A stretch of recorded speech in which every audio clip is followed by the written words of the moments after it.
Hello everyone, I'm Giuseppe Maggiore. Welcome to the introduction to C#. Today we're going to talk about object orientation through polymorphism.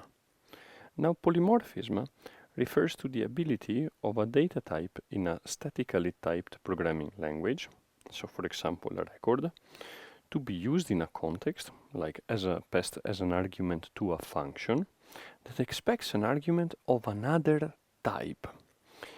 So, of course, this kind of conversion can go horribly wrong.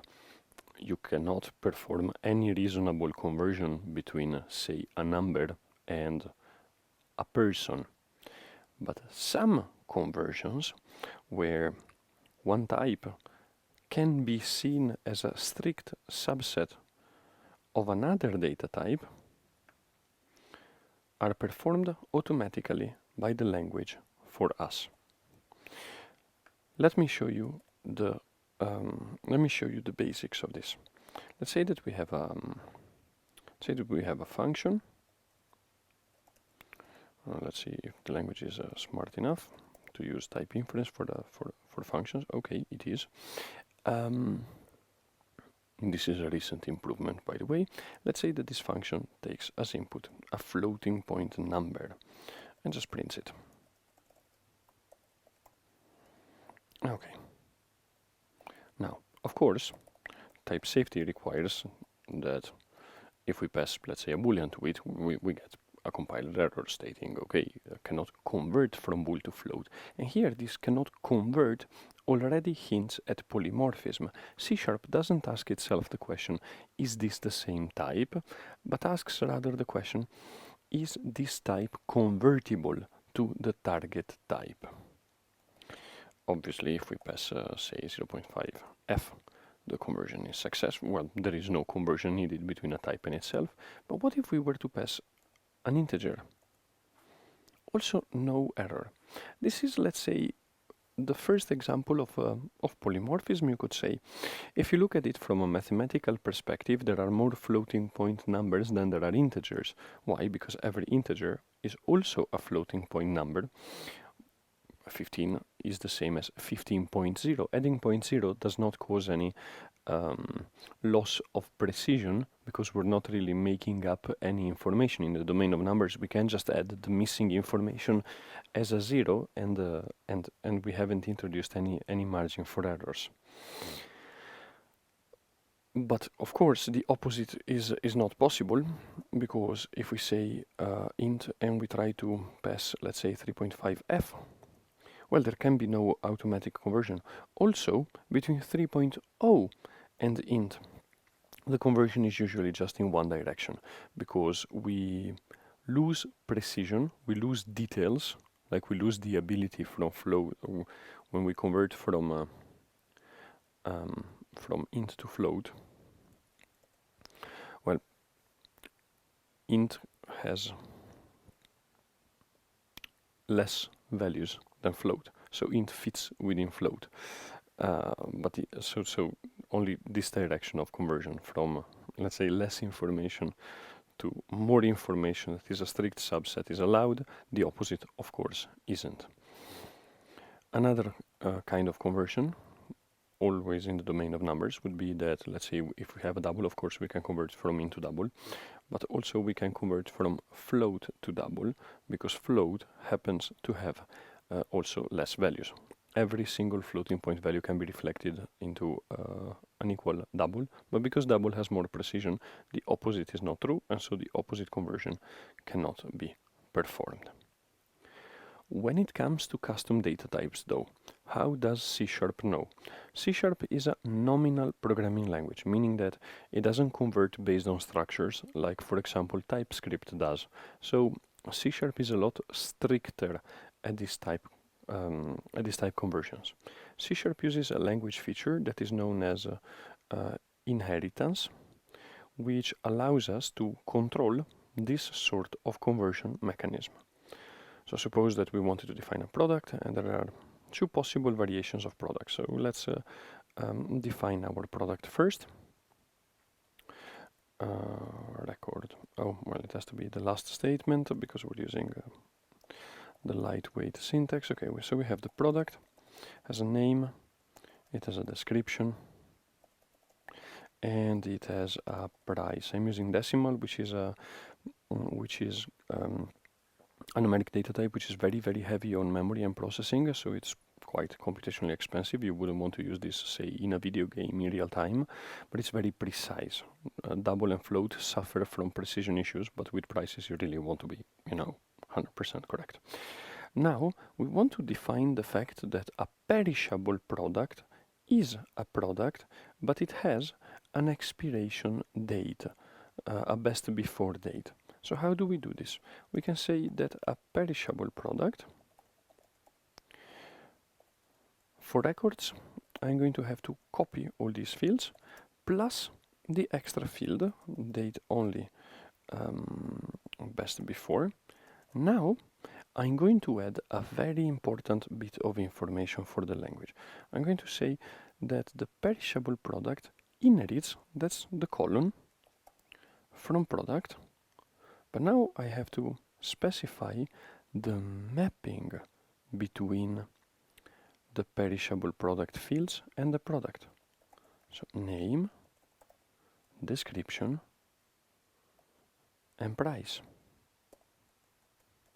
And if you think about it, this is actually quite reasonable, quite logical. We're saying, okay, the perishable product is created with a name, description, price, and the best before.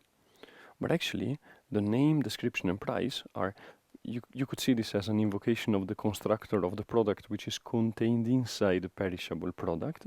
And we're saying, okay, the product that is inside the perishable product is actually created with or takes over the name, description, and price. So we are really stating two different things. We're stating that, okay, every perishable product is also a product, and we're also stating which of the which of the parameters, of the perishable product actually happen to be parameters of the underlying product. And now let's say that we have a hazardous product, which has some properties about the kind of hazard that the product has. So let's say, is this toxic, that you really shouldn't eat it, or is this corrosive, that it will burn through stuff, or, well, this is probably not something you do find in supermarket products, radioactive. There aren't many supermarket products that happen to be radioactive. We say, well, this is also a product, and it has a name, and it has a description, and it also has a price. So there you go. Now we're again mapping the fields name, description, and price to the underlying product, but obviously toxic, corrosive, and radioactive are extra, and they are only found in the hazardous product. Now, if you think about the kind of conversions that we can perform, you can imagine that if we have a product, we can't convert to perishable product and hazardous product because we don't have the extra information, best before, toxic, corrosive, or radioactive. But if we're given a perishable product, well, then we can forget about the best before and say, okay, it's just a product. For example, if we want to only assemble all the descriptions or the total price of a hypothetical shopping cart. Now, let's say that we create an array of products. Let's call it indeed the shopping cart, and let's have C# be smart enough. We start with a bottle, a plain glass bottle. It's not going to be very expensive. It's going to be 5 cents. Oh, this is again a statement, so it has to go before the declarations. Very good. Okay, then let's add a perishable product. Bag of Sicilian oranges. And delicious oranges from the sunny south of Italy. There you go. Well, Sicily is well known for its low prices, so it's going to be 1.3, and let's say date only, new date only, and then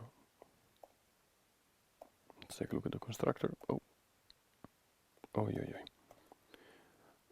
Year 2024, and they're going to be good until the 2nd of March, for example. Okay, and finally, in this very same shopping cart, we get a hazardous product, and this will be depleted uranium, just one pallet, and depleted uranium for domestic and military use. And well, I don't know what the proper price is for a pellet of depleted uranium, so you will have to forgive me for this. I'm going to go with 25,000, and well, I could say arguably it's toxic, that if you eat it, something bad is going to happen to you. I don't think it's corrosive, but it is definitely radioactive. There you go. Notice that the shopping cart contains 3 different values of 3 different types, and C# has correctly guessed that the shopping cart is an array of products. Why? Well, because it's using the most expressive, so the most specific, common type to which all the types we have can be converted. We don't even need to well, we do we do need to pass the product, because otherwise C# will not be able to guess. And if this were the situation, then we will need to be a bit more explicit and say, okay, it's a new product array. So this mechanism of automatic conversion is not perfect, and sometimes it does need a little push, All right. Now, let's write a little function that prints all the names of all the products and all the prices. So var, no, well, string find all names, which takes as input a product array of all the products. And well, of course, if the length of the products is 0, then well, there is no name to be printed. If the length of the products is 1, then we just, well, I call it print, of course, but well, it isn't really. It's just, well, printing in my head is build a string. Calling console.writeLine isn't really part of the actual printing, and this will be products of 0.name, and then we put, of course, and then we put a dot, because it's finished. Otherwise, well, what we do is we put the name of the first product, and then we put the names of all the subsequent products. So find all names, and we pass the products, but ranging from the first to the last element. If you remember, this first to last index creates a copy of the array or a slice of the array within the specified range, and hat 0 means the last element. So this is from the first to the last element. You will also find people writing this. It's the same, but of course, in brackets. Yeah, because the range is actually a value, and the range, the 2 dots have a higher priority than -1. Quite silly.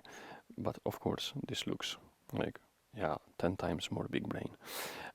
We could also accumulate the prices. So let's say decimal, get total, we get an array of products. And the funny thing is that we will be able, of course, to pass the shopping cart to these 2 functions. But first, let's continue the function. And you know what? I'm going to be a bit lazy, and I'm going to say, if the array is empty, then well, it's 0. Otherwise, Of course, well, we don't need to have the simple case because we can just add and then we add 0. So products of 0 dot price plus, of course, get total on the remaining products. There we go. Now we could say that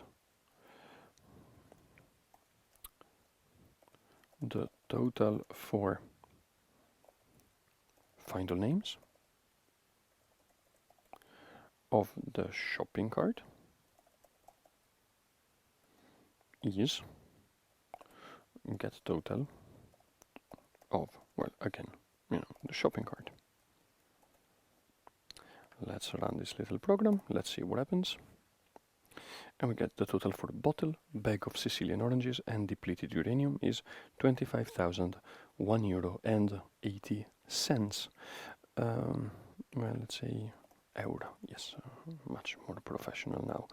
You can see that the price is clearly dominated by the pellet of depleted uranium, yes.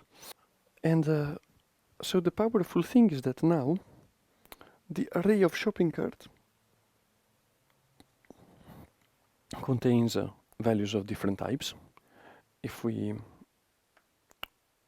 look at the debugger, then we're clearly going to see this. But get total and final names, they just deal with single products. And when we do here products of 0 dot name, well, the fact that products of 0 might be a product, a perishable product, or a hazardous product doesn't matter at all, because eventually they can all be converted to a product, and every product has a name, so this conversion is completely safe. No new information has to be made up, if you want. So now you can see in the shopping cart, okay, it's a product array, but yeah, the first one is a product, the second is a perishable product, the third is a hazardous product. And if we step into, for example, final names, well, oh, pardon, but it doesn't matter that much. I mean, you can see here again the products and the types, and the extra, as long as we don't use any extra fields which are not available, then the conversions are all completely safe. One note I want to make is that these conversions of types in C# and also the possibility to, for example, force a type to behave like another with the forced casting operator are always safe, at least at runtime. So in languages like TypeScript, for example, or languages that got typing on top of a dynamically typed language, the type system uses so-called type hints. In C#, the types still exist at runtime. That's the reason why we see that's the reason why when we look at the variables, we don't just see the values here, but we also see the type between curly brackets. At runtime in memory, C# will maintain the actual type, so that if you need to perform some dynamic advanced type conversions, then those conversions are still safe. So let's say that you get an object from a controller in a web application, and this object is just a bunch of fields. It's just a collection of fields and values, of keys and values, and you really want to convert it to another type. Now C# will not just allow you to convert if the conversion is impossible, and so will fail at runtime.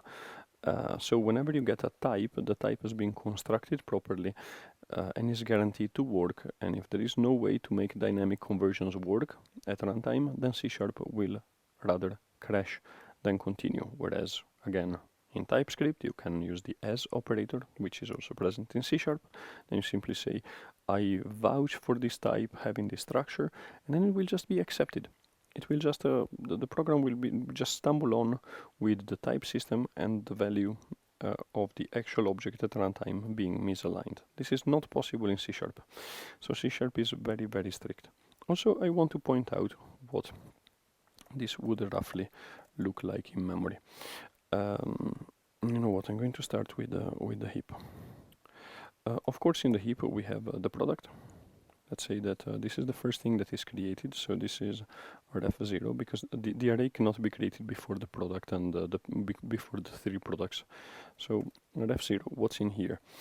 So here we have something like the type descriptor, and let's say the type is the product. So these types, actually, I'm going to be more explicit than usual.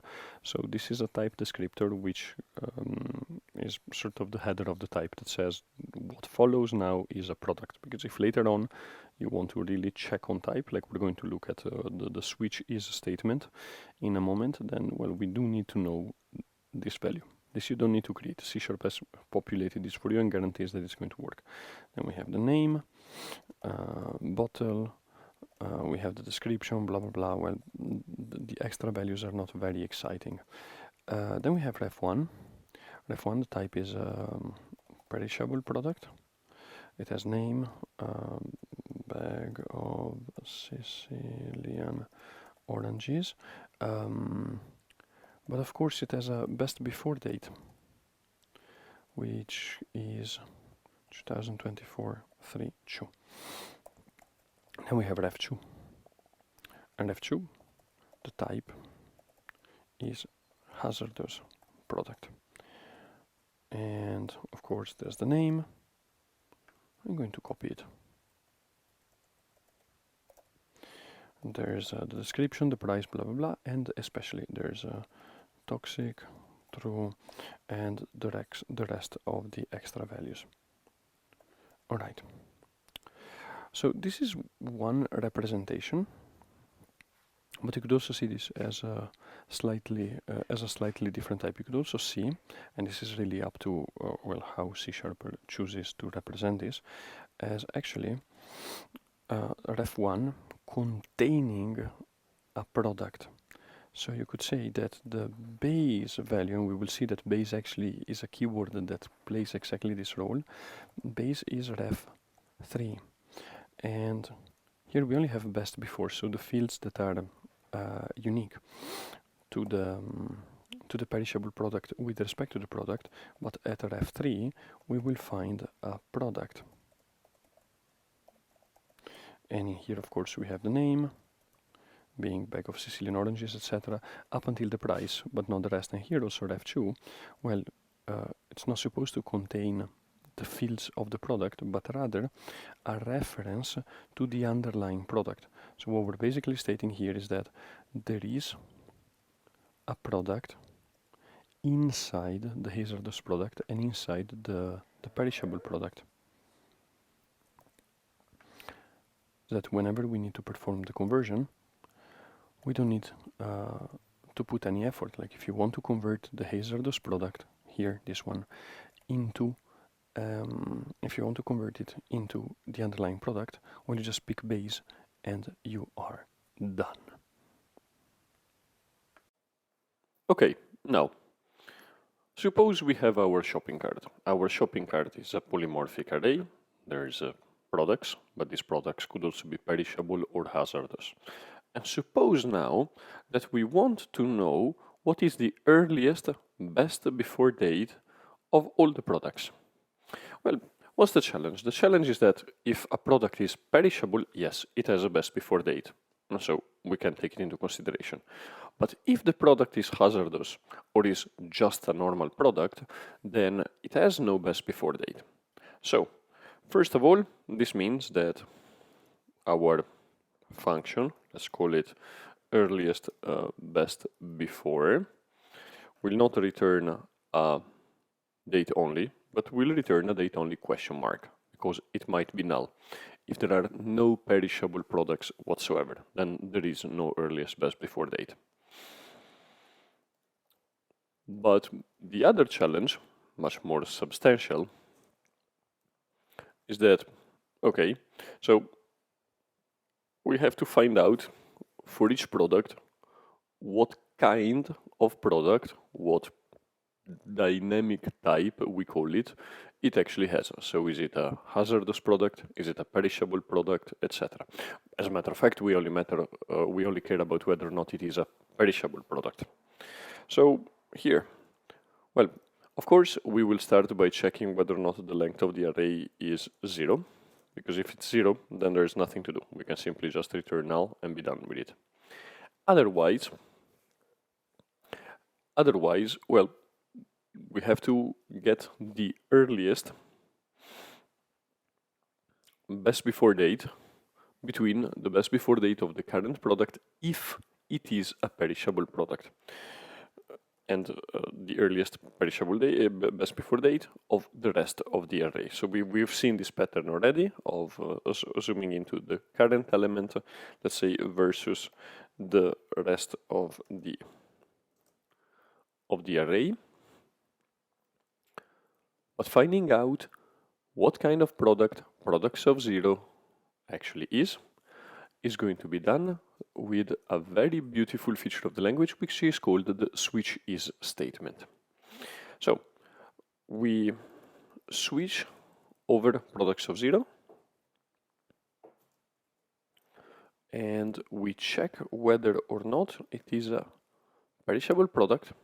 Let's call it P. And if this is the case, P actually has a best before date. So in this case, we can take the smallest between the best before date of the perishable product and the earliest best before of the remaining products. Okay, so we now have, to be precise, a comparison.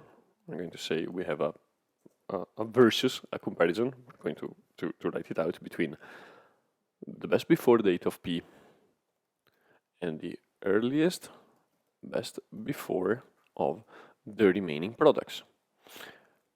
One could say, okay, just take the minimum. That it's not that easy because the earliest best before might also happen to be null. So what we can do is we can switch again, but this time over earliest best before, and we can switch over nullness. So if this earliest best before date is null, then we can simply say, okay, you know what, return the best before of the product P. Because, well, the product P has a best before date, but all the products after it in the array have no best before dates whatsoever. So there is no comparison to be performed because there are no things to compare with. But otherwise, if the earliest best before date is, let's call it B, then in this case we can say, okay, if P dot best before is smaller than B, well, then in this case we return P dot best before, otherwise we return B. And why would it be unhappy? Oh, of course, pardon. Well, this is a date only, B, yes, okay. Notice that here we're getting a very helpful warning saying, well, that the switch expression does not handle all possible values of its input type, so it is not exhausted. Because, well, a product will be other things than a perishable product, and we're not matching on those, so the patterns are incomplete. And indeed, you can say in all other cases when products of zero is not a perishable product, we say no. In this case, just go through the recursive case, because this products of zero, doesn't have a best before date. So the only best before date that we might consider comes from the remaining elements of the array. One of the most beautiful things about this switch is that you can switch on structures, like in this case, and the structures that we're switching on are the types of things. You can also do it in a nested fashion, so you could say a perishable product containing a given date only, so you can match structures and nest into the matching of values. And another form of matching of values is, of course, using null. The switch statement is very powerful, and it is a variation of the match with statement that we have had in the ML family of functional programming languages that we've had in Haskell for actually a few decades now. So it's very nice to see this popping up in C#, makes C# even nicer than it was already. Now that we are armed with the ability to switch over things, we can actually play around with our hierarchy of inheritance and make it even richer. So for example, we could say that there is an even more specific version of perishable products, which is the edible product. And we could say that the edible product, of course, has name, description, price, best before, because it is a form of perishable product. There we go. And also that an edible product has calories per 100 grams. And now let's say that so you could say that a perishable product well, paint, for example, could also be a perishable product, which is in general not considered to be edible. And I seriously do not advise anyone to try to drink paint. That's not going to be particularly good. But indeed, some perishable products can be edible, but in that case, we also have extra information. So now we could find the total calories of our shopping cart. Total calories of an array of products. And we're going to have a very similar switch here, but we can say that obviously products of 0, so is an edible product. And then, this is a little bit easier though. If the current one is an edible product, then we take the calories per 100 gram, we add the total calories from the remaining products. And otherwise, well, if the current one is not an edible product, and we skip it basically, and we don't add any calories to the total calories of the remaining products. And even though this might seem like a relatively simple addition, the fact that we can build these very deep hierarchies of structures specifying more and more information can get us very far in defining, for example, personnel. Like you can have a personnel of an organization, and you have an employee, you have a manager, you have or you have students and teachers, and then you have professors, and professors are a kind of teachers, and you can define different kinds of students, and you can go on and model these hierarchies to whatever depth you want. But at some point, you might encounter some slight limitations in this mechanism for defining hierarchies.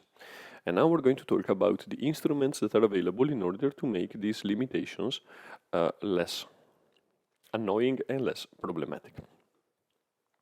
The first limitation is that perhaps in a scenario where we have so much rich information about specific kinds of products, perhaps the ability to define a product, to create an instance of a product which is not edible, it's not perishable, and it's not hazardous, might actually not be a positive characteristic. So perhaps we might in some scenarios say that, okay, it's all right that edible product, hazardous product, and perishable product are products, but we don't want to have a product that is neither of those more specific ones. So we want the polymorphism without having this as a concrete type that we can instantiate. Enter interfaces. An interface is, in a sense, quite similar to a record. It defines only methods and properties without a body, so only the signatures of the methods and the properties that the interface is requiring. Oh, this should be called iProduct, because usually interfaces start with an I. So let's rename this to iProduct, and then it's adjusted everywhere. This is very nice.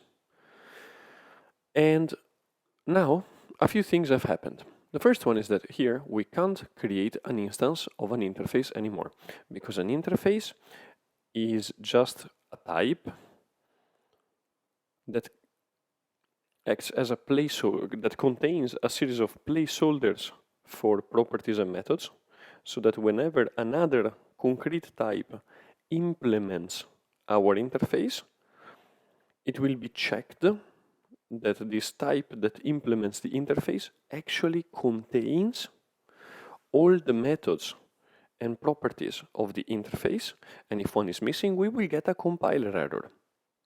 And that's it, that's all the interface does. You cannot create an instance of this type because, well, an instance of this interface because the interface does not have the bodies of its methods and properties, and so C# doesn't know what implementation those signatures are supposed to have. So an interface is a type. You can use it to declare things, you can use it in declarations, you can use it as an argument, but you cannot use it as a concrete type because it lacks a body.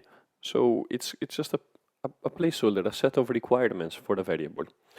And indeed, you can see that trying to call the constructor on this simply says you cannot create an instance of the abstract type or interface iProduct. It's abstract in the sense of it's incomplete. But we can use the iProduct here as we can use it as a declaration item, because now edible product and hazardous product both implement the interface iProduct, so we can say that shopping cart is an array of iProducts. So this is the very same polymorphism without committing to making this a type that might actually have values. Because it's not a record, we don't need to do we don't need to perform this this passing around of properties. The properties are matched by name. So the record perishable product implements a property name automatically, and this property can be read, so it has a getter. iProduct requires a property name of type, of course, string with a getter, so the two match. Description and price, yes, everything matches. So you can see that the implementing of iProduct is actually even simpler from records. The perishable product, on the other hand, still has to be inherited in the same way as we just did. I'm saying inherited, but I'm not being super precise. A class or record implements an interface, and the record edible product inherits perishable product. But yeah, I mean, in my mind the two are a little bit the same, but I should be precise. All right. Let's say that we try to define a product without all the necessary properties. Then, well, we will get an error that says wrong product does not implement interface member iProduct.description. So think about this. We are allowed to use iProduct in various places in our code, and basically iProduct guarantees that whatever variable takes the type must have at least the properties, name, description, and price that are defined in the interface. So that you could write a function, let's say get price, that returns a decimal and takes as input an iProduct. Okay, this is quite silly, but if we look at the IntelliSense, we see that there are price, name, and description. So you could say, okay, just return the price. But of course, this means that p.price, in order for the program to be type safe, must always be present. And how does C# guarantee that p.price never throws an exception like a missing attribute exception or something like that? By guaranteeing that any place in the code where a concrete type or a record implements interface iProduct, that in that place C# has checked that the implementer of the interface has all the required attributes. And so here in our case, wrong product does not implement the right interface member. So if in some place, similarly to get price, we rely on any iProduct present in our program to contain a description, well, this is violated now because there is at least one record, wrong product, that tries to implement iProduct without a description. And so the rest of the application cannot rely on a name, price, and description always being available. And in this case, we actually get a very helpful compiler error that stops compilation fully from happening. So there are no compromises to be made. It's either all the properties and methods have a body when implementing an interface, or a happy compiler error that doesn't allow you that doesn't allow you to proceed.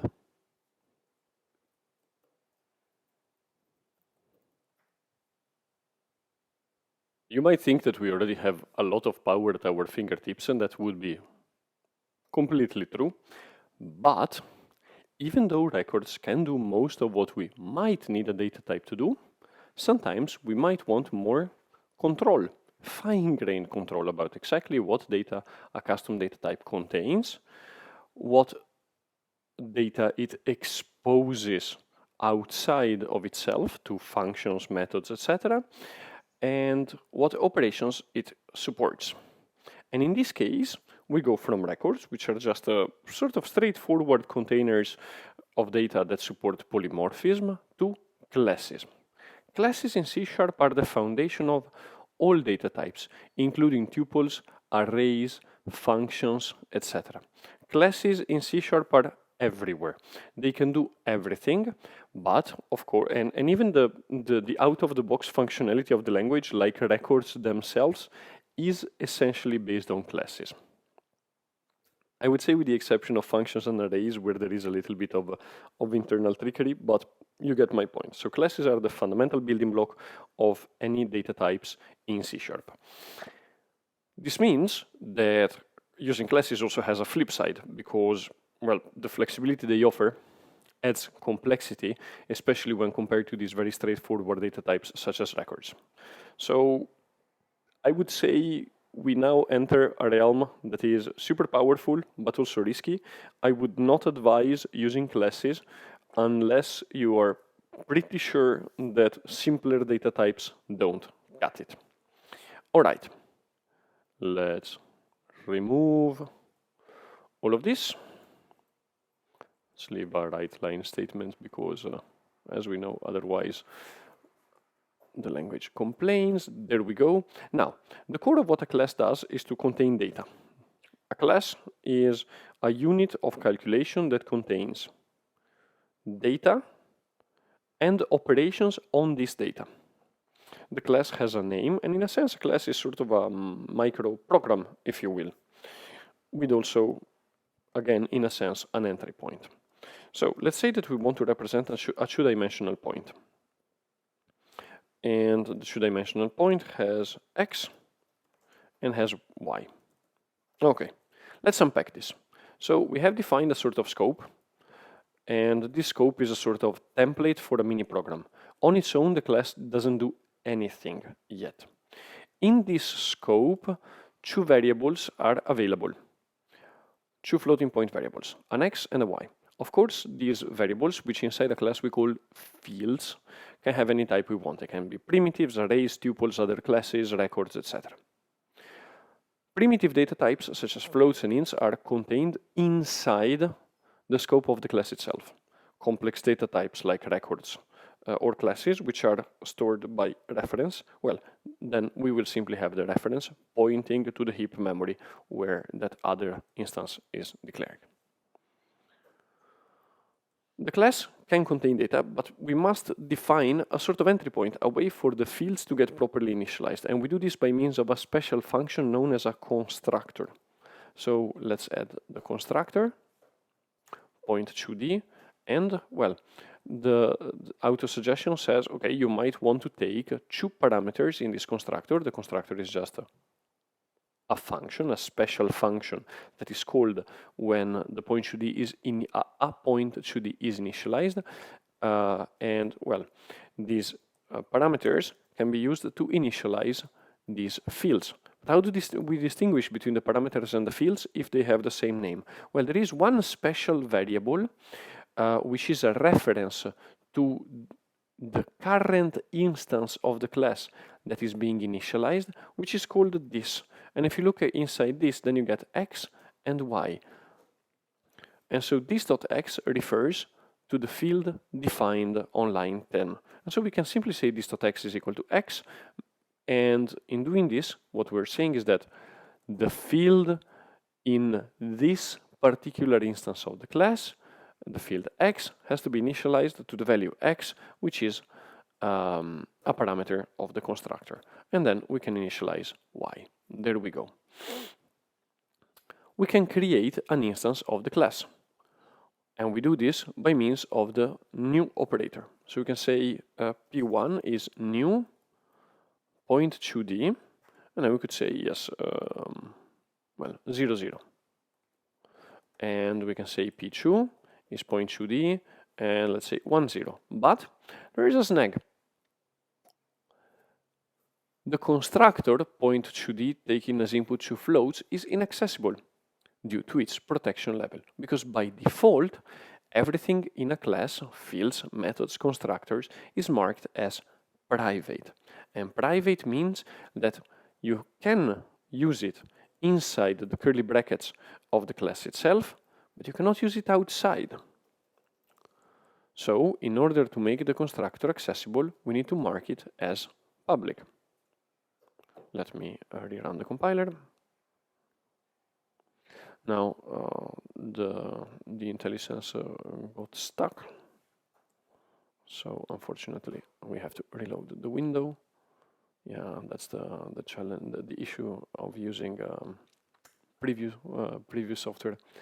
And there we go. Now P1 and P2 are being initialized correctly. Okay, now the class itself is just this template. It's a template for basically a reserved area of memory that is marked as a point2d, and inside this area of memory we say there's always an x, there's always a y, and when you allocate, instantiate an area of memory as a point2d with the new operator, you need to do it via an entry point, which is a constructor. We can also have multiple constructors. For example, we could say we have another constructor, point2d, that takes no parameters, and we could say, yeah, this.x is equal to 0, and this.y is also equal to 0. Constructors may actually also just call each other, so we could say that point2d calls the other constructor with 0, 0. This would be even better. And so we can say that when we initialize a point2d without arguments in a constructor, then we are calling this variant, and these variants are the overloads of the constructor. And which one is called is basically determined by the number and type of the parameters.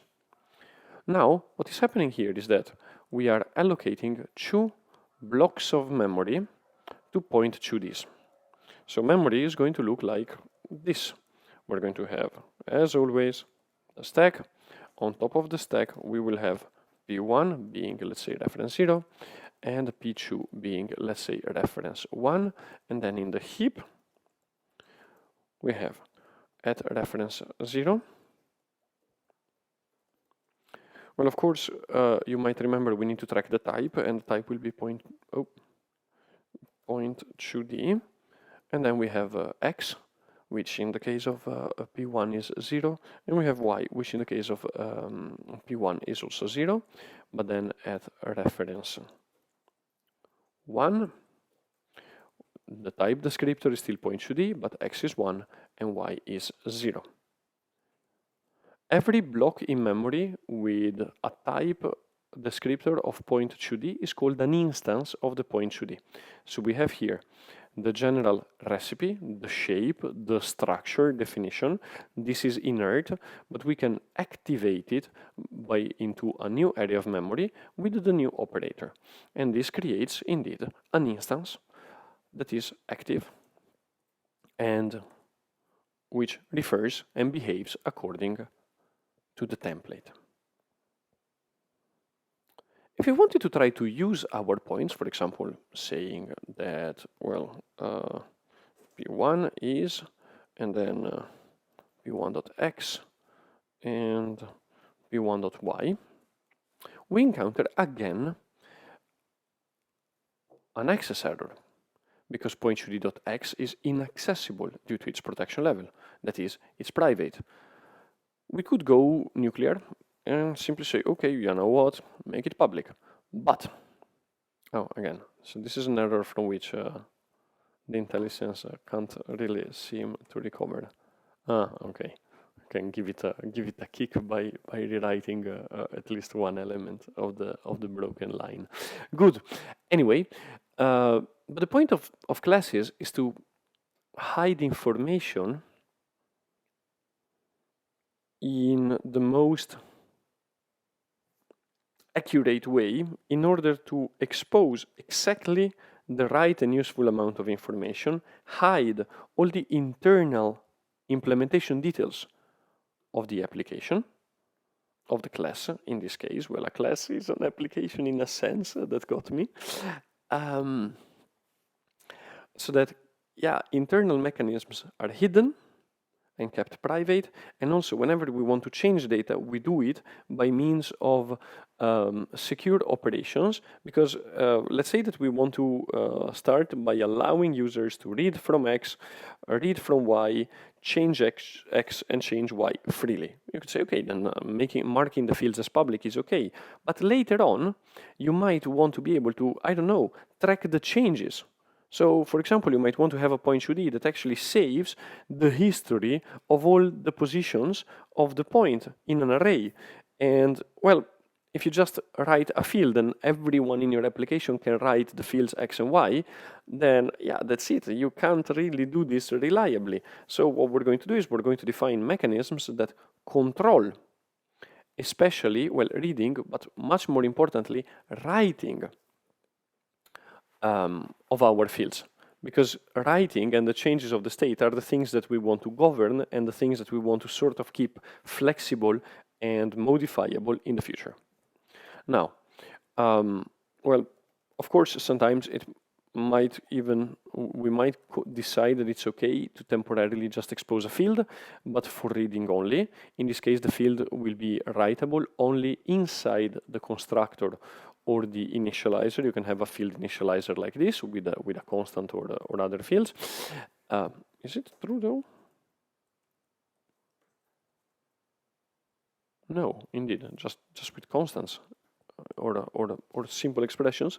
Okay, anyway, and by read only, line 28 is allowed, but if we try to reassign a field, where reassigning is really a thing that is dangerous, so we want to really keep it under control, then in this case we get a message saying that a read-only field cannot be assigned except in a constructor or init-only setter of the type in which the field is defined or a variable initializer. Okay, so basically only when you're creating an instance of the class you may write to a read-only field. Enter properties.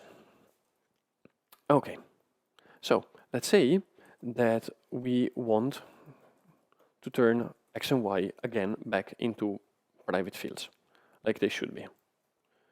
And this bit here now gives us an error correctly, because the properties are now private. They cannot be, the fields cannot be, are private. They cannot be accessed outside the class.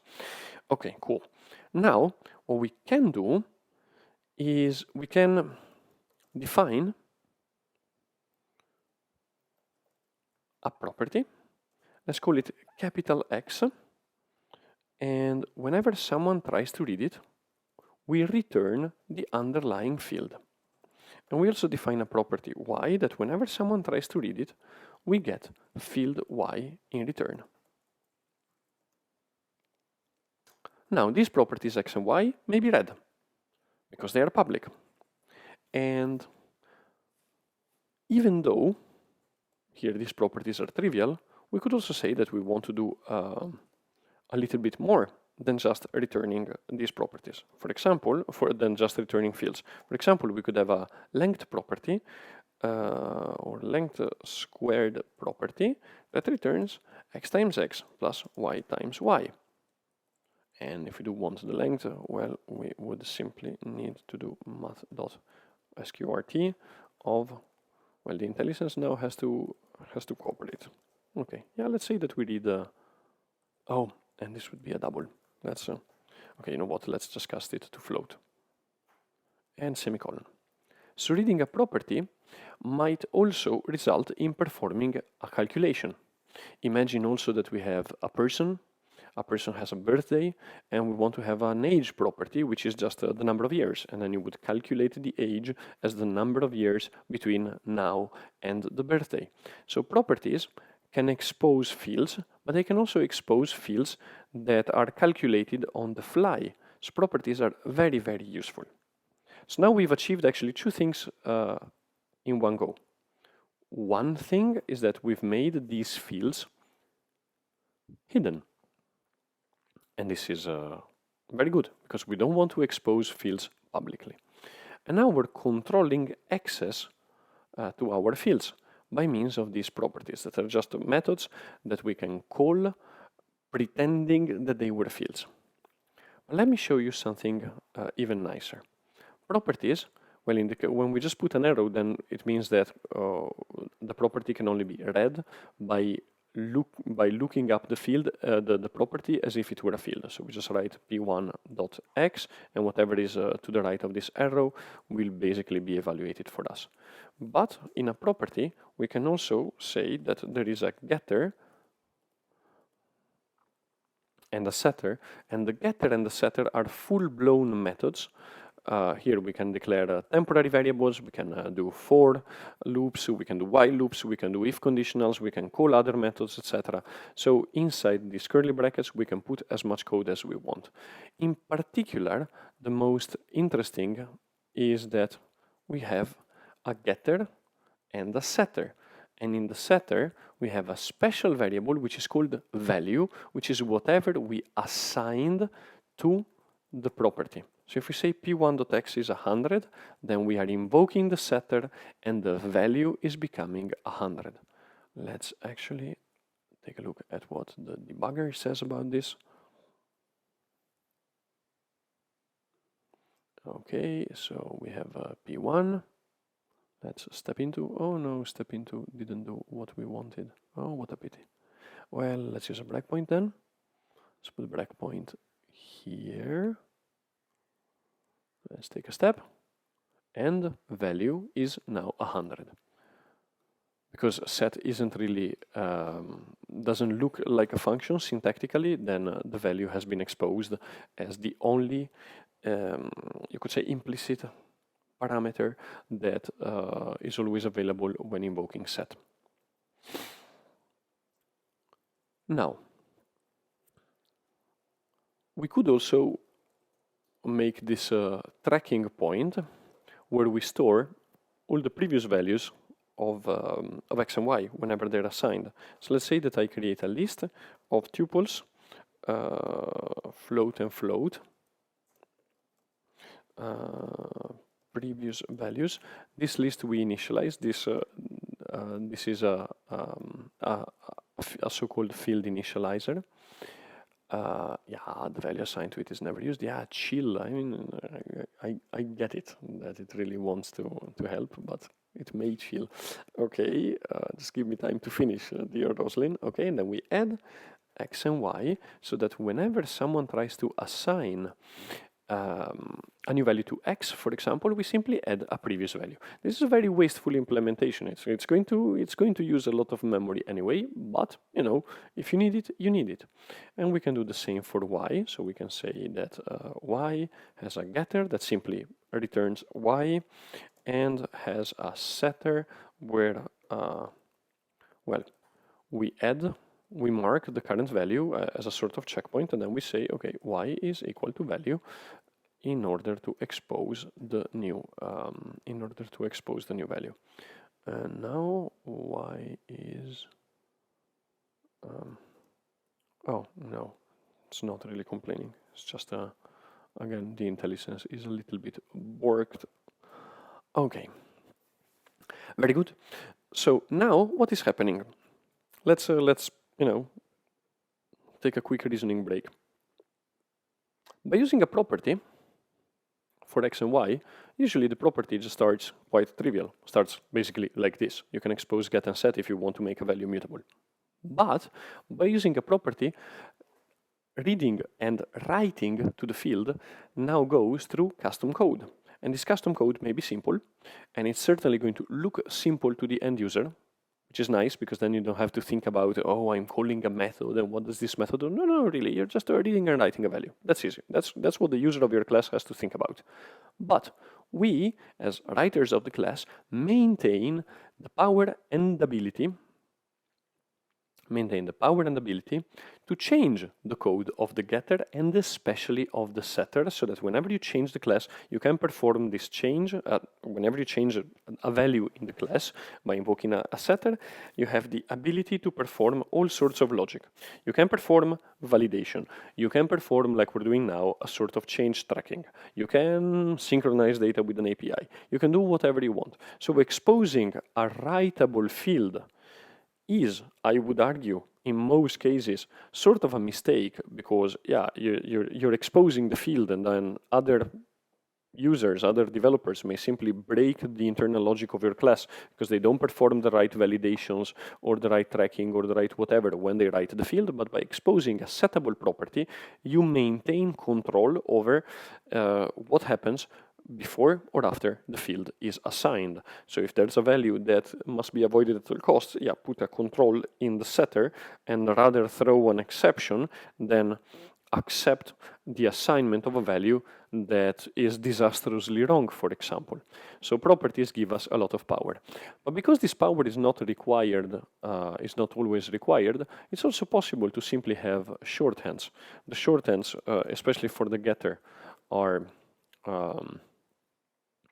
pretty nice because well, we just use these error variations. But there's an even cleaner shorthand for when we don't have any extra logic such as the previous value yet, but we might have it at some point, where we simply say, lo and behold, and this is actually very nice. It's something that C# developers really like.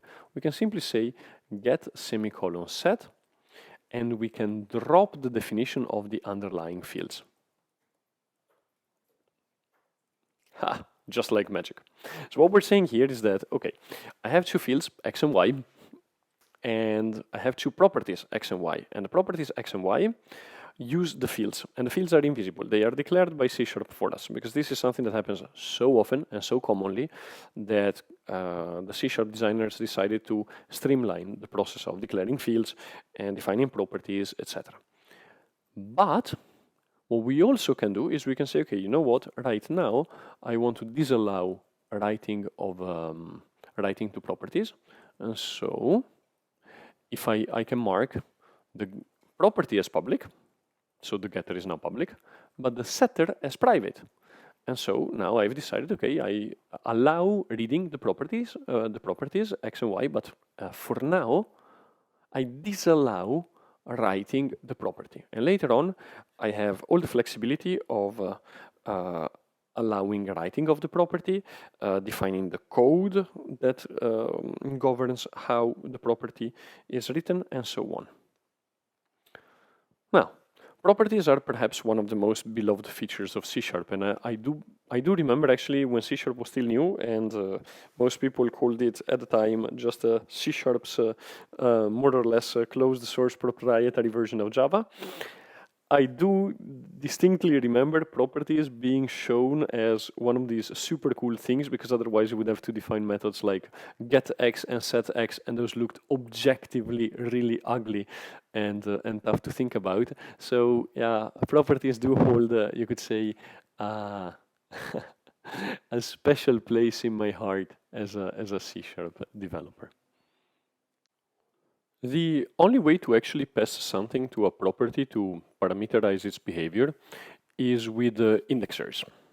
Indexers are very interesting because they allow us to treat an object or a property of an object as a collection, such as an array.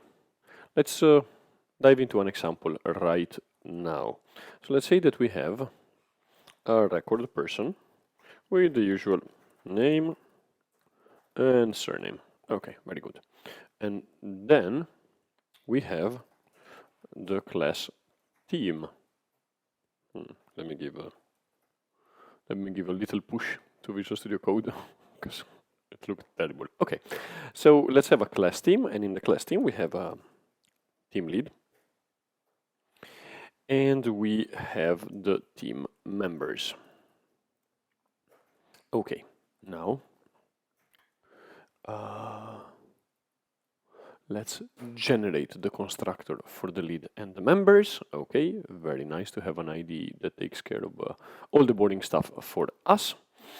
Okay, very good. Now, so let's say that given an instance of a team, let's say that we want to be able to access the team members through the square bracket notation that we've learned for arrays, because that is how we're used to saying, okay, give me the nth item of the collection. Even though the team is not an array, there is an array inside it, so we can sort of forward this array. There is one special property that is this square bracket and then int property. Okay, let's unpack this. So this square brackets is the special name of the property, because this property is the square bracket or lookup operator. This is just a return type, so nothing special. And between the square brackets, we also have the parameter of the property that is going to be given to the property, which in this case is an integer. We can have square curly brackets getter and setter, but we will make this property read only. So only the arrow which encapsulate the get property. Then we check. And we could say that, for example, if who is 0, oh wow, it almost guessed correctly. If who is 0, so the first one is the lead, and then the members of who minus 1. So basically, we pretend that we have an array of members.length plus 1, because we also include the lead, and we sort of pretend that the lead is the first element of this array. But inside the class, we have separated them. Okay, now let's instantiate a team, and then we have to create the lead. So Mr. Team Lead, born for this job, if you look at the name. And then let's create team member 1, team member 2, and team member 3. And you might wonder, okay, but why are you giving these silly names? Actually, I'm giving these silly names because I want to make it easier for myself to actually debug this thing. So I want to print the person instances that come out of the lookup operator, and so I'm trying to set up my test data in such a way that it's easy to do so, to perform this test. Okay, now let's say we have 4 people, and for each person we print that, okay, so for the index I, then we have team of I. And notice that we are indeed treating the team variable almost as if it were an array. Very nice, actually. I also like it when a syntax such as the lookup operator in a language can be customized, because the concept of lookup can be extended way beyond just the array. So it's always nice to have the freedom to hijack, let's say, the syntax of the language for other things that also make sense. And you can see that at index 0 we have team lead 0, at index 1 we have team member 1, and so on.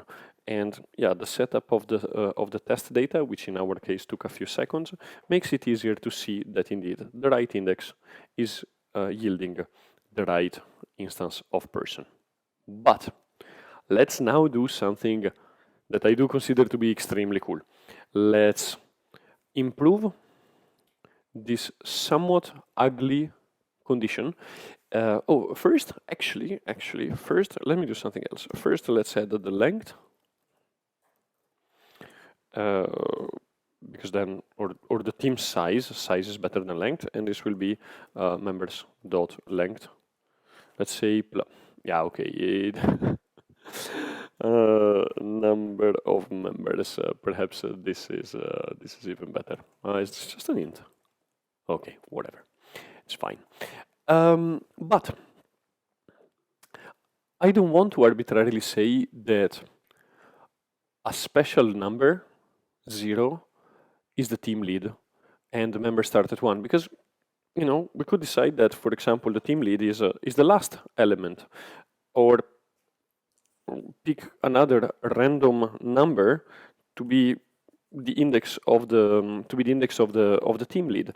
But that is not what we call type safe. That is structurally a bit unsound. What does it mean? It means that, well, we're relying on a value, and values can be gotten wrong, and the compiler and the whole structure of the thing isn't helping us in any way, making sure that our intention of getting the lead rather than getting one of the team members is being respected correctly. Fortunately, we don't need to accept an integer as the only type of parameter allowed in a lookup operator. We can accept any parameter we want. So for example, we could define an I team member index. And then we define two records. The lead index, which implements I team member index, and the member index, which has as input the actual index of the team member that we want. Oh, and it's super. Yeah, whatever, int who. It has to be a capital letter, otherwise Roslyn complains. Now, the lookup operator will accept an instance of IT member index. And let's say this is who. Now, of course, we cannot just check whether or not who is 0, because it doesn't make sense. But what we can do is we can switch over the who parameter. And now, if we've been requested to get the lead, then we can simply say, okay, give the lead. And otherwise, if we got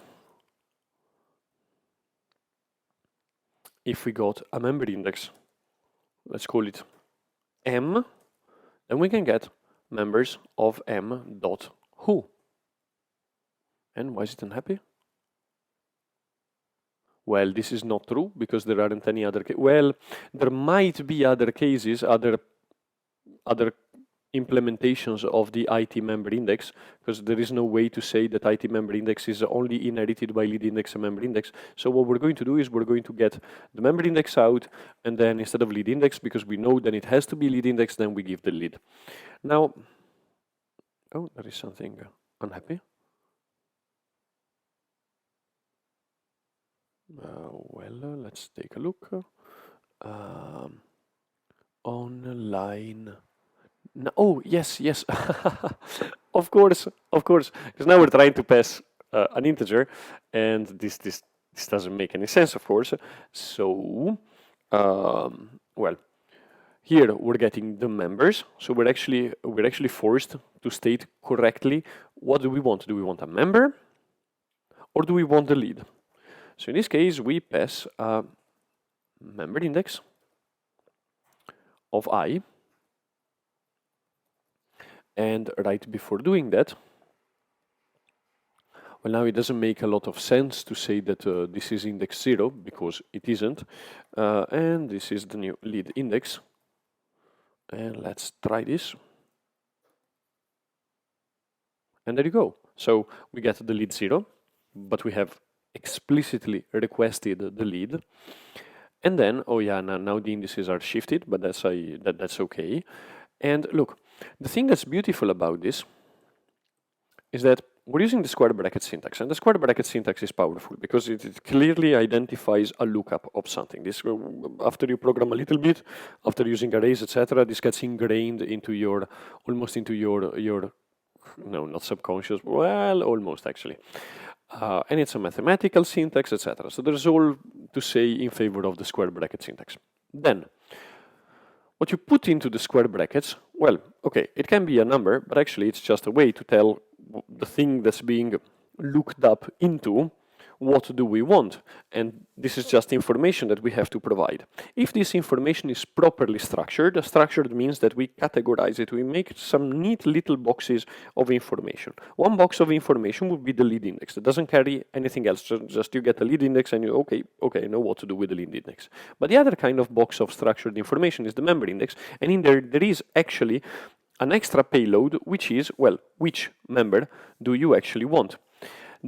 The reason why I'm very happy to share this example with you, even though you're perhaps even just starting out with C# right now, is to show that when dealing with object orientation, inheritance, and polymorphism, so interfaces and lead index, member index, etc., actually, something that a lot of people think does not turn out to be completely true, and that is, inheritance is not really a way to model physical things. Inheritance is a way to model information that has to go into a shared content, into a shared context, like our IT member index. That is a prime example of categorizing information in order to make less mistakes. Because, well, look at this. What can line 7 possibly do? Well, if I pass index 0 to the lookup of the team, unless you look inside the class team and you look at the implementation, then you get overwhelmed with details. With just the index 0, you couldn't conclude, oh, this is certainly going to be the lead because clearly the lead has to be at index 0. But now, if you look at this expression, it's clearly stating, yeah, I want the lead. So I'm passing you the index that is the request for the lead. And similarly, if you look at line 10, it's very clear, I want a team member. So by using structured information as parameter, we are getting a sort of self-documenting code. And this is good, much better than just numbers. So far, the classes we have seen only feature fields, a constructor, and properties. Properties belong to the broader category of class methods. One of the textbook definitions of classes is that a class is data and operations grouped together under the name of the class. And the operations we've seen so far, the properties, are a little bit thin. Actually, classes support special functions, well, full-blown functions, you could say, that exist in the context of each instance. And these functions, well, they cannot be in general invoked separately from an instance of the class because they always operate on, well, of course, the parameters of the function, but also on the data contained in that instance. And methods play a vital role in object orientation because fields, inheritance, properties define the structure of the data contained. But methods define the actions that a class is capable of executing. Let's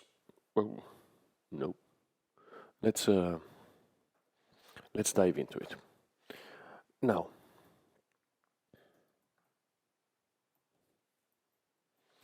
let's consider a billing counter. So let's say that we have a program where some operations are going to be billed, are going to result in a bill being sent to the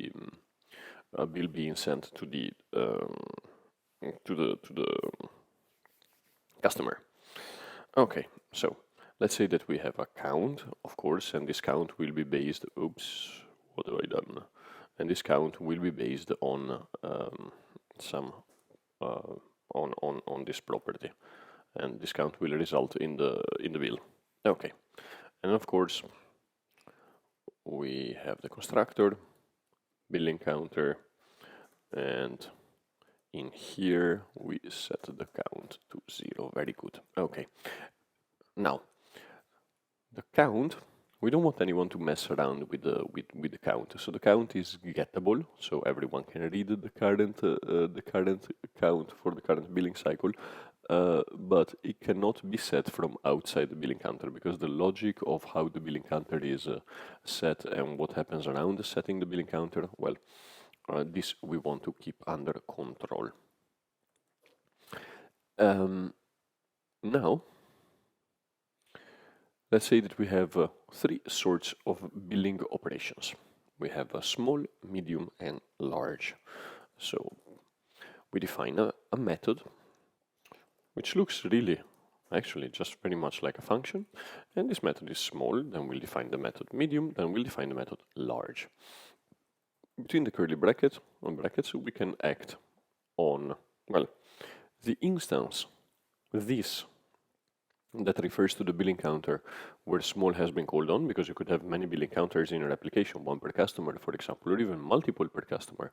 And, well, you need to know which billing counter are we talking about, because they all have a separate count. So we want to act on the right count and not just the random count of a random billing counter.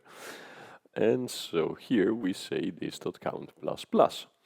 And, well, because this method really looks a lot like a function, you can imagine it can have a return type, it can have arguments, and it always has this extra argument, which is this, which is implicit. Then let's have medium, and we increase the count by, let's say, 10. And finally, we have large, which increases the counter by 100. Because these functions are all performing a very simple operation, we can also streamline their code with the arrow syntax, which, as you know, I'm a big fan of. So, there it is. So much fresher, so much lighter. Very good. Okay. Yeah, I really believe there is no good reason to go for the much verboser variant, but coding preferences and coding guidelines, I do have to say, are, well, subjective and also very depending on the organization structure, goal, etc. So you might have a completely different opinion about how pretty curly brackets actually are. Go for it. Methods can be invoked from outside the class. So let's say that we have an array of billing counters, and, well, let's create 1, 2, and 3. Okay, and let's also create a random number generator. There we go, and then for each billing counter in billing counters, then if random.next, no, actually, let's have a 30% probability of triggering a small, 30% of triggering medium, and 30% of triggering large. Well, actually, then it's 40% of triggering large. So let's get a double, a random double, which is a random number between 0 and 1. If underscore is smaller or equal than 0. Well, let's keep it more or less balanced. Then what we do is bc.small, else if underscore is smaller or equal than 0.66, we call medium, and otherwise we call large. Oh, there we go. Oh, semicolons, of course, yes. And we could do this a few times even. From 0 to 10, I++, okay.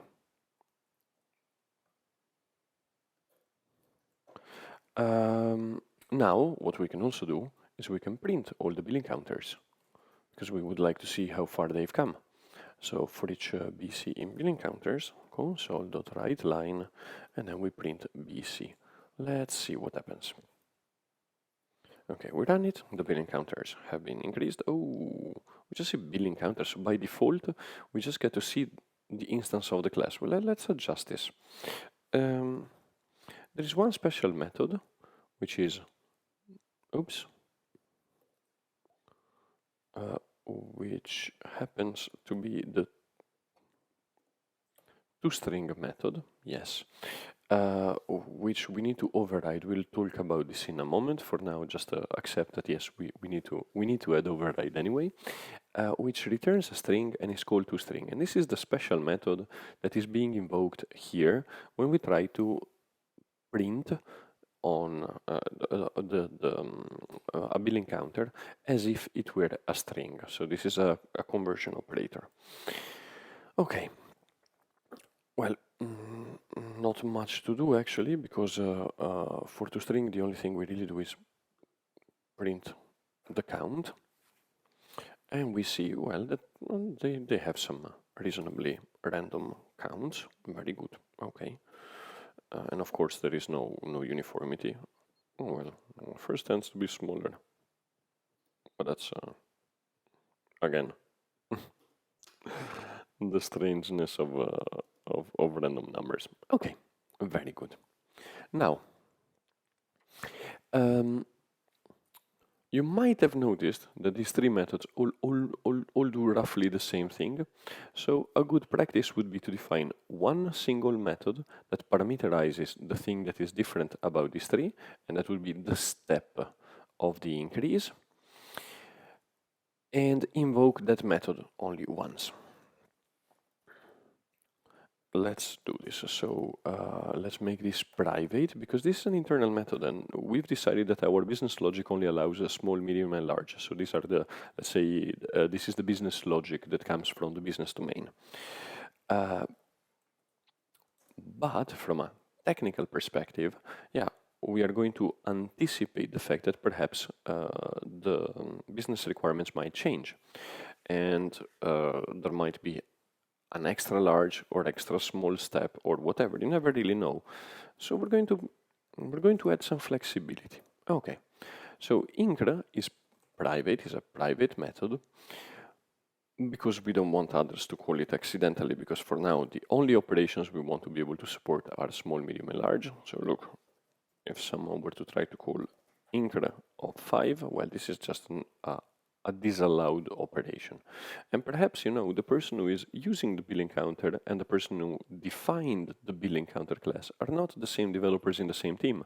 So the person who defined the billing counter is protecting the user of the billing counter from making mistakes.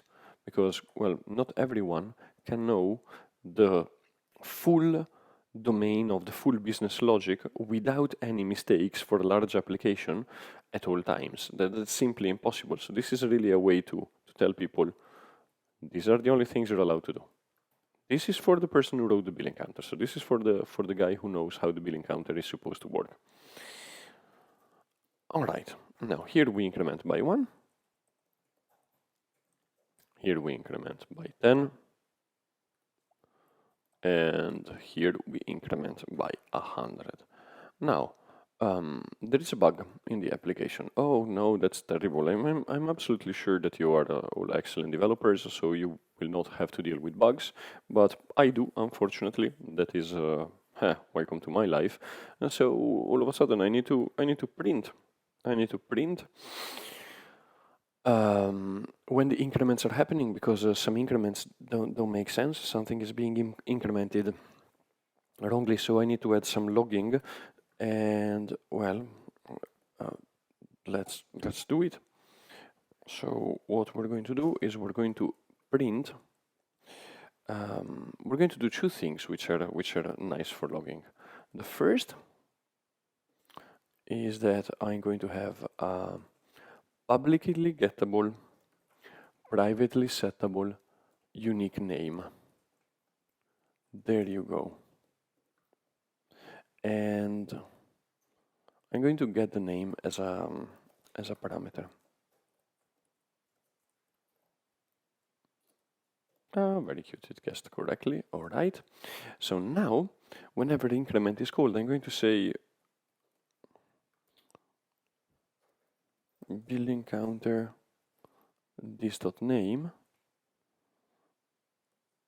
has a count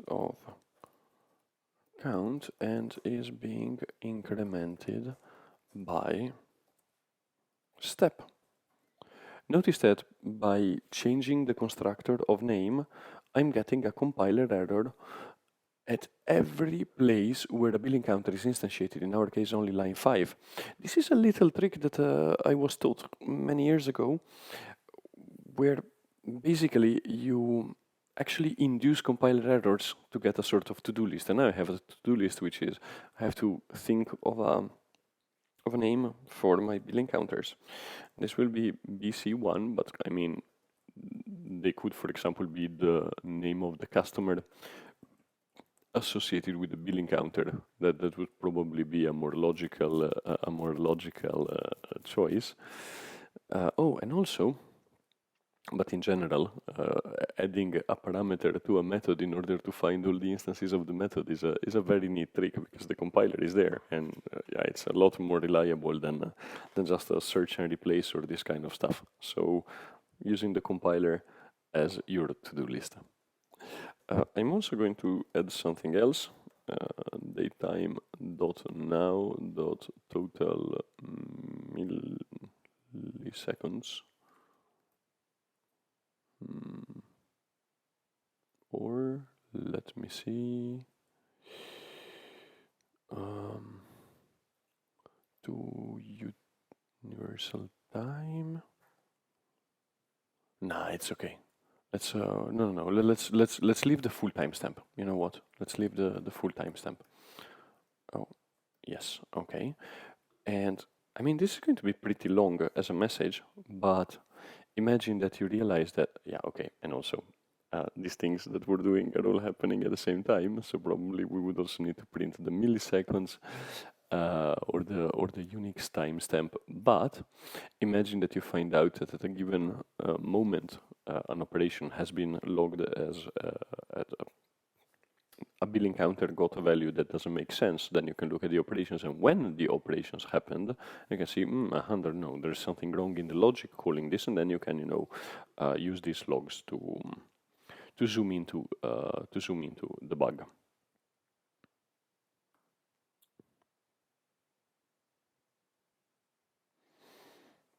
Just like we have polymorphism at the class level through interfaces, it is actually even possible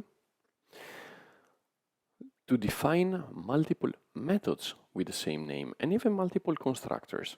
And this form of simple polymorphism is called overloading of methods. Let me show you an example. Because right now our methods are all pretty self-explanatory, but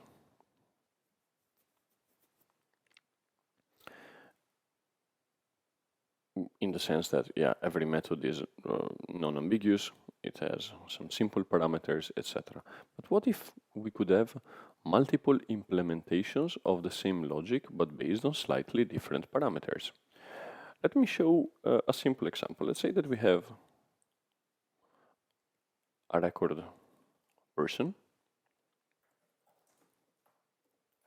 which has a name, a surname, and a birthday.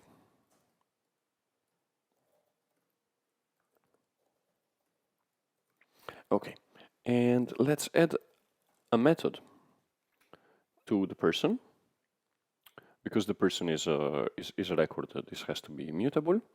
But let's add a method that actually makes the person older. Okay, so well, and because we're immutable, because the person is immutable, then this means that we have to construct a new instance of the person as if they were older. So this method will be called older by, so the same person but older by a series of years. Okay, and now we can return Well, a decent guess actually. New person, name, surname, and then the birthday will be birthday plus time span from days, and then we have years times, of course, 365. Okay, and why would it be unhappy? I am wondering, okay. Ah, of course, because a person here is implicit, so you just call new and, well, okay, okay, very pretty. Um, but what if you want to make someone older by, okay, so by years that makes sense, but what if someone also might want a more precise amount of aging, like you want to be able to support 3 months. Okay, then we could define the same method, so person older by, but instead of years, now we take the time span, and the time span really literally determines an amount of time. Can be milliseconds, hours, etc. So you can do whatever you want. Now name, surname, and then this will be birthday plus the amount. Okay. Now this would be one way of doing it. And now that we have older by in years and amount, if we define a person,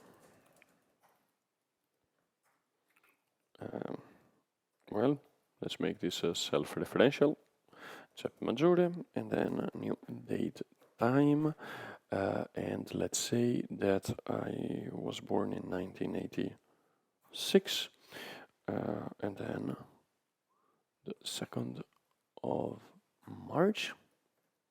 Then we say, no, this is wrong, so p is equal to p dot older by, and now I have two options as you can see, and I actually get the intelligence that's telling me which options do we have. We have years, but we also have amount, and let's say that indeed I just want to make myself older by 1. And now if we print p, let's see what happens. Giuseppe Maggiore, and the birthday is, 1987. Oh, no, this has to be subtracted. Yes. Oh, always good to run a little test. Yes, very good. 1985 makes a lot more sense. Okay. As you remember though, this kind of pattern, which is a little bit annoying to write, can be simplified. So you could say this with, and then between curly brackets, just the thing that changed. This is very useful because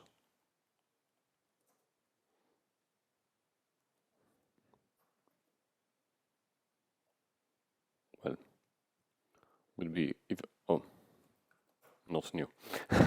This is very useful because if we change the person and we add more fields, then the fields will be taken automatically in all the with expressions, rather than us having to find every place where we create a record where we only change the birthday and add everything else. Because imagine you have the name, the surname, and then you decide, okay, I want to add the job, I want to add the address, etc. And all these things pile up. But in the place where you only change the birthday, yeah, it's quite trivial. You don't want to be called by the compiler every time you add a field in all the little places where you created a new instance of person,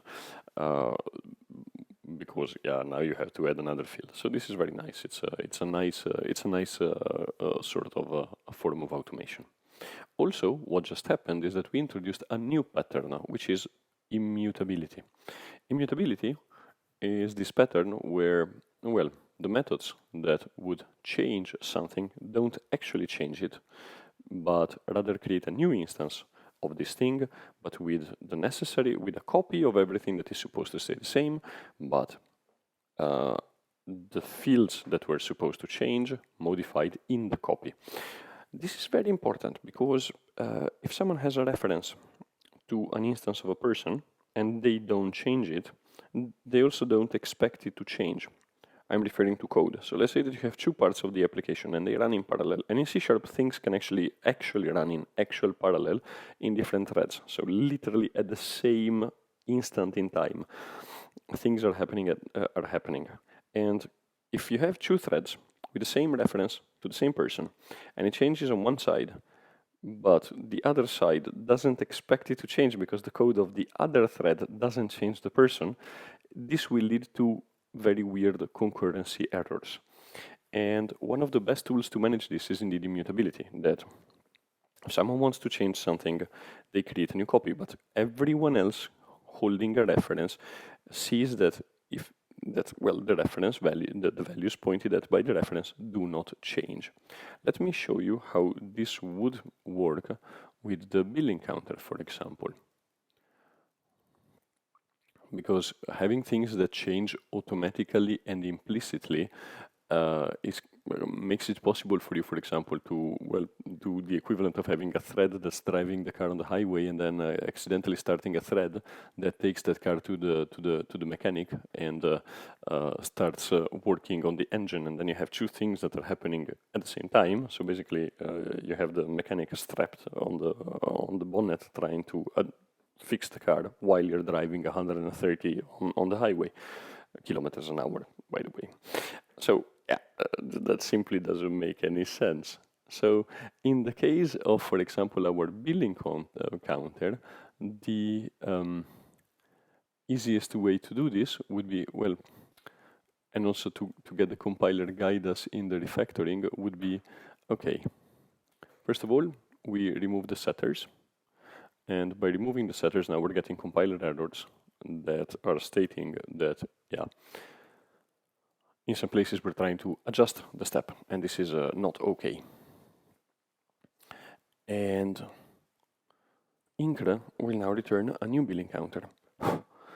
And this new billing counter, well, now we get an error, okay, that makes perfect sense. And this new billing counter will be a copy of the current billing counter with the same name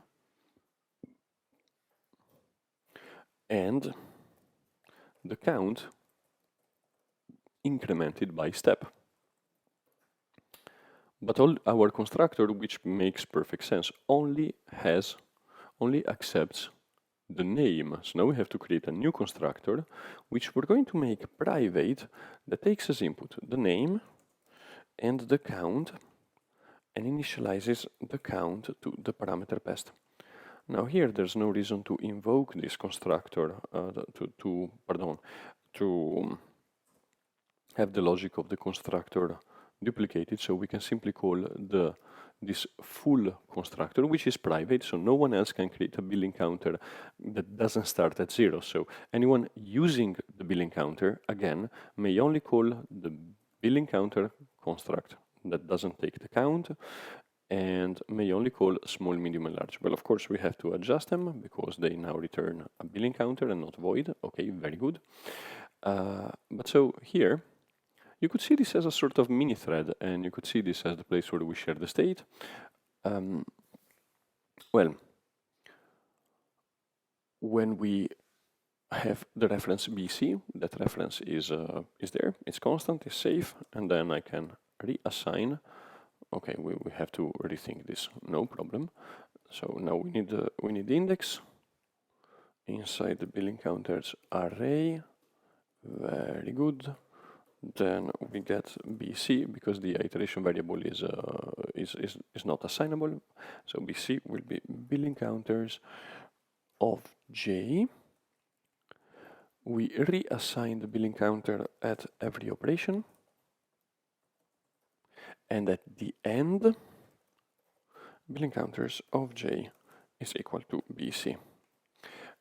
And, well, you can imagine that this sort of pattern, in our case, we only have one thread, we only have one place where our billing counters are used, so we haven't really improved this application that much. But what we're splitting basically is the performing an operation on the billing counter, and while this is being done, the billing counters array is not touched in any way. So whoever else is reading the billing counters doesn't show and doesn't see any change.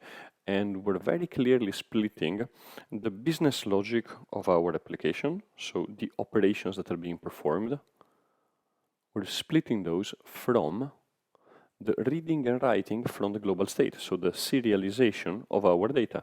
And you can imagine that you could actually get this from the database and save again to the database, and perhaps you perform a transaction so that on the database, so that no one else is changing this data by locking, for example, on the specific billing counter. So by splitting the logic of changing things from the logic of performing actions, well, this is actually quite powerful. Also, this pattern is pretty neat because it allows chaining of operations.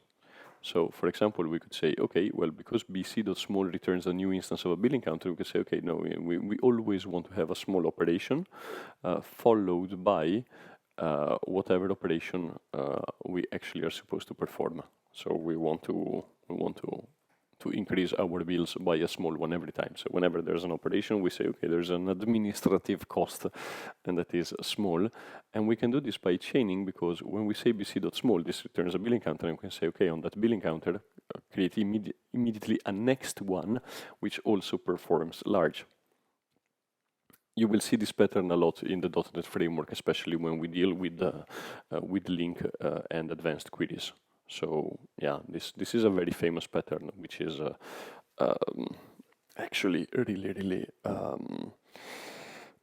important and very widely used in commercial and professional frameworks. I would say that this is enough for this lecture. We have seen a lot of things, we have seen a lot of different concepts.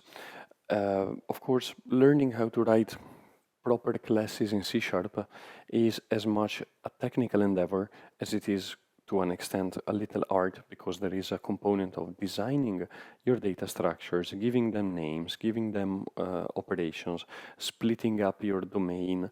So, well, it takes quite a lot of time, and it's okay if you're feeling overwhelmed after being thrown into the depth of all the things that C# has learned to do in the last 2+ decades. And still, as always, the recommendation is allow yourself the time, enjoy, because these things are beautiful and elegant, and, well, you will be a master C# developer in no time. Good luck with your studies, and see you soon.